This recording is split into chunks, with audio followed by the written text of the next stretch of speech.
Hello mga kamanang, bagong video na naman po ang aking hatid para sa inyong lahat. This is the very first day na pupunta kami ngayon sa City Center galing po sa aming bagong nilipatan. Dahil sa kaartihan ko, marami akong gustong bilhin ng mga abubot na pwede kong ikabit sa aming bagong bahay. So itong mga dinadaanan namin, I'm sure na bagong-bago sa inyong mga paningin. At binabaybay nga namin itong kahabaan ng Corniche area. At kung titingin ka dito sa kanan ko, ito pala ang iyong makikita. At kung naalala nyo yung video ko last time nung nag-fishing kami dito sa Corniche area ay nakita nyo na ito kung saan malapit ito sa Corniche Fish Market. At itong area naman ay for sure ay nakita nyo na rin sa previous vlogs ko. Sa mga nakasubaybay sa aking mga videos, for sure na alam nyo na ito. Yan kasi yung daanan papuntang Bucks Park at Doha Port. Sa mga hindi nakakaalam about Bucks Park, may separate video po ako na naka-upload dati sa aking YouTube channel na pwede nyo balikan. Ganon din ang Doha Port kung saan doon nyo makikita ang mga naglalakihang mga barko na nakadaong doon. At sadya naman talaga na napakaganda ang view left and right. Masarap tumambay dito, maglakad-lakad, jogging, walking, ganon, lalo na pag taglamig. O diba, medyo may kalayuan na yung lugar natin papuntang city center. Unlike nung nasa Binmamod tayo, napakabilis lang talaga, lalo na pag hindi traffic. So yan mga nakikita nyo guys, is yan na yung hudyat na nasa heart of the city na tayo.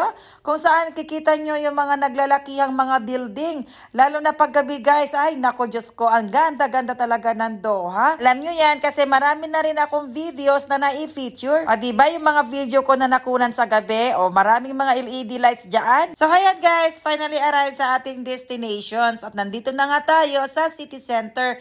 Tayo na, papasok na tayo dito sa my parking area. As usual, bago ka pumasok dyan at mag-open yung bar na yan, kailangan mong pumindot dyan para lumabas yung ticket mo. Naalala ko na naman guys, nung first time namin ni Jay, nakakatawa talaga nun. Na-ignorante ba naman kami kung paano daw niya pindutin yung labasan ng ticket ba? So ganun naman talaga sa una guys, para saan ba't matututo din tayo tulad nito. O napakadali lang at alam na namin. Buti nga nakakita na kami agad-agad ng parkingan. Anyway, sa ganitong oras, marami talagang bakante. At dahil gutom na mga persons, ito nga at nagtungo na kami agad dito sa my food court. Jay talaga, naku, walang kasawa-sawa sa mga Thai foodies. Sabi ko sa kanya, mag-una ka na mag-order at aantayin kita dito sa table. Pagkatapos, ako naman ang maghahanap kung anong kakainin ko. So, ang cravings ko dito ay fried chicken. Kaya agad-agad ako nagtungo dito naman sa Jollibee. O diba? Hindi rin ako nagsasawa.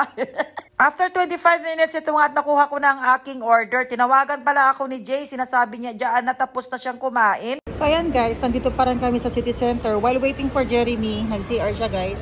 Flex ko lang din yung binili namin para sa bahay. So ayan, dalawang light bulb. Saka may yan, shower curtain. O diba, ganda pink color. And then, may hook. Tapos, may double-sided tape at saka ito thumbtacks. Ipanggagamitan ako niyan guys. Ayan guys, pauwi na kami and pupunta kami sa Binmamod kasi nga may kukunin pa namin yung pinalondry ko. Ay dry cleaning pala. So tara na, bye-bye na tayo dito sa city center. Put inside. Yan yung pick up namin na suit guys. So, lalagyan niya yung dyan. Put nicely ha. Yeah, it's okay. Thank you brother. Okay. Thank you.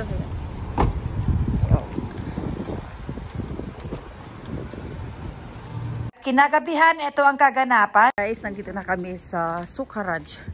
Pero hindi to sa Najmaha. Sa Ras Buffon, tas yata. Kung napapansin nyo guys, may kasama kami dyan. Yan yung pari ko. Yan, ninong ni Jeremiah. Shout out. / colleague namin sa dati namin pinagtatrabahuan.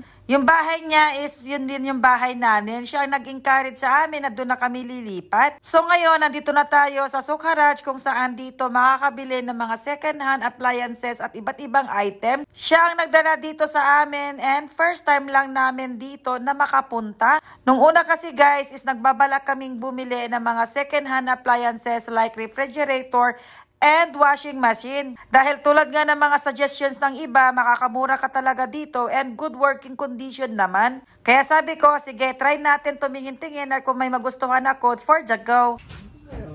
Mahal, parang gusto ko yung letter M yun, no? M. Muna nga po. Tignan mo yan, ang ganda-ganda. Tingin. Ang dami oh. Unahin muna natin yung...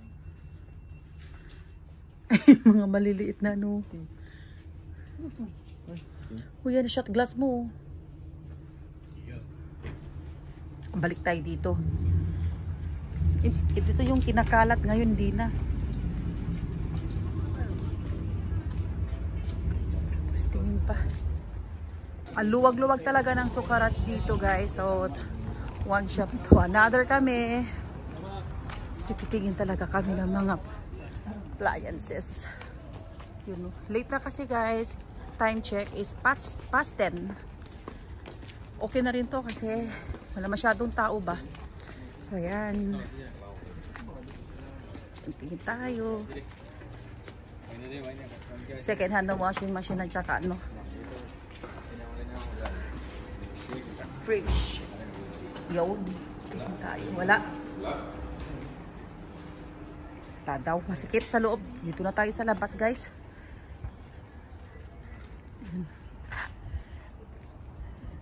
May mga sofa at saka bed din yan. Pero yung bed at saka mattress, nakabili na kami.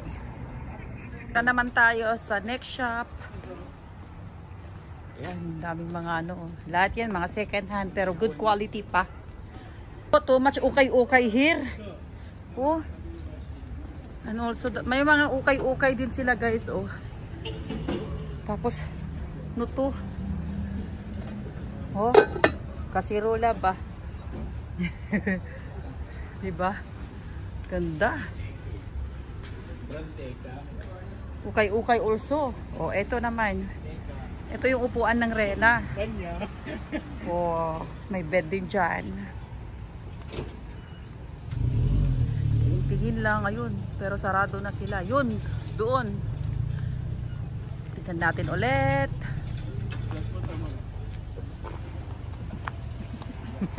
Lo, grabe siya.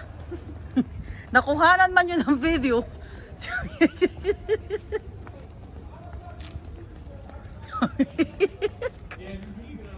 Grabe siya. Magkang ganyan no, nasa likod pa naman ako oh. Ako na-filter na. Uy, laki ng gilingan oh. So, mga second hand din, mga ano to, mga abot, mga anik-anik lutuan oh. Gamit yata sa restaurant yan. Mga stainless steel pa. Magdaming mga rack dito, shelves, ganyan. Tuloy-tuloy lang tayo sa paglalakad. Yun, mga washing machine. Dito yung mga kailangan natin. Check natin, guys. Ngayon, dalawa. Yun. Natin.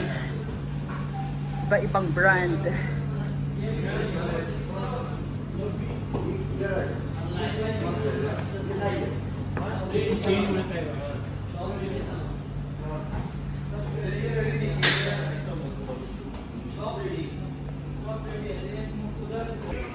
So ayan, nandito na kami sa next na building. Sama namin yung isang ano, may-ari dito. Nagbebenta ng mga ano. Ang luwag talaga dito, grabe. O, diba? Wise. Kailangan natin maging wise. Yan, marami pa dito, guys.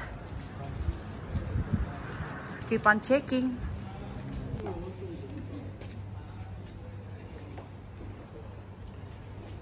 So, ayan, guys. Nakikipagtawaran sila.